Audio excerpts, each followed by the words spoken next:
এখন আমরা জামাতে ইসলামীকে কখনো প্রধান বিরোধী দল হিসেবে কখনো দেখিনি, এখন দেখছি। এখন তারা সংসদে বসছে। প্রধান বিরোধী দল যদি আওয়ামী লীগ থাকতো তাহলে ভালো হতো, কিন্তু এখন যেহেতু আওয়ামী লীগকে ব্যান করেছে, তাই প্রধান বিরোধী দল হিসেবে জামাতে ইসলামী আছে, এবং এটা কখনোই ভালো লক্ষণ নয়। কারণ এই জামাতে ইসলামী নারীর অধিকারের বিরোধী, তারা সংখ্যালঘুদের অধিকারের বিরোধী, তারা তো সভ্যতা চায় না, তারা তো সেই সপ্তম শতাব্দীর আইন চায়। এই একবিংশ শতাব্দীতে তারা সপ্তম শতাব্দীর আইন নিয়ে আসতে চায়, শরিয়া আইন চায়। তো ওটা হলে তো কোনো সংখ্যালঘু ওখানে বাঁচতেই পারবে না, কোনো নারীও বাঁচতে পারবে না। তো সেই কারণে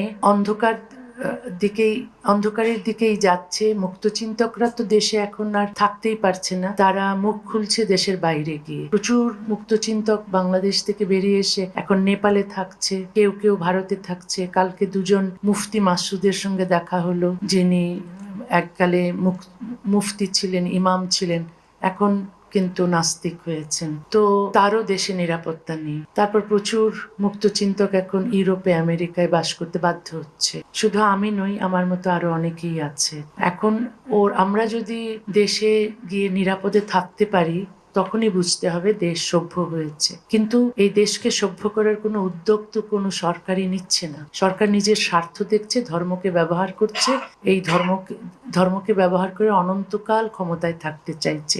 এটা প্রতিটি সরকারের এই একটা সমস্যা। তবে আওয়ামী লীগের লোকদের মিছিল করতে আমি দেখিনি। আমার বিরুদ্ধে যারা মিছিল করেছে তারা তো সব ইসলামী মৌলবাদী জিহাদি এরাই। উনার কথাগুলো নিশ্চয়ই আপনারা শুনতে পারছেন। এগুলো নিয়ে আপনাদের মতামত আপনারা কমেন্টের মধ্যে জানাবেন। ওনাকে তো আপনারা সবাই চিনেন, তসলিমা নাসরিন। উনি নতুন করে আবার মাথাটা একটু উঁচু করেছেন। তো জানি না উনার মনের উদ্দেশ্য বা ভাবনাটা কি, উনি কি বলতে চাচ্ছেন এবং কি বোঝাতে চাচ্ছেন মানুষকে। তো জামাতকে নিয়ে উনি যে কথাগুলো তুলে ধরছেন, আমার মনে হয় উনি অযথা মাইক সামনে পেয়ে মোটামুটি উনার যা মনে আসছে তাই বকতেছেন। কারণ জামাত কয়েকদিন আগে সবাই পৃথিবীর মানুষ দেখছে ভাই, যে হিন্দু মন্দিরে পাহারা দিয়েছে, এবং এখন পর্যন্ত জামাতের মধ্যে হিন্দু মানুষ পর্যন্ত আছে, বা হিন্দু অনেক জায়গায় তারা মসজিদের কাজ করতেছে, মন্দিরের কাজ করতেছে, মসজিদের কাজ করতেছে।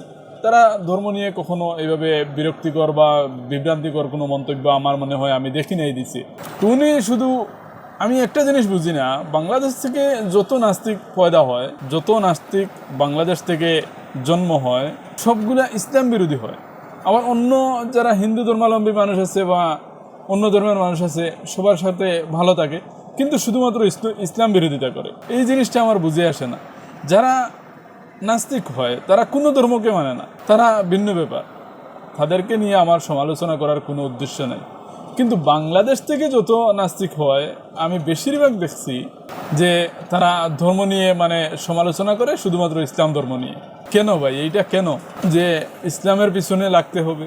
তার মানে বোঝা যায় যে যাতে মাতাল তাহলে ঠিক আছে, অন্য ধর্ম নিয়ে কথা বললে তো এই মোটামুটি রাস্তায় ঘাটে মাইকে বা মিডিয়ায় আসা যাবে না, কথা বলা যাবে না, দুনিয়া হয়তো আপনার মানে একদম শেষ হয়ে যাবে। কিন্তু ইসলামকে নিয়ে কথা বললে তো আর কেউ কিছু করবে না, কারণ ইসলাম তো আর মানে যারা মানে তারা তো আর এত কিছু করতে পারে না, বা তারা মোটামুটি নিজের কষ্ট মনের মধ্যে রাখতে জানে এবং ধৈর্যশীল, তারা এত উপরে যেতে চায় না।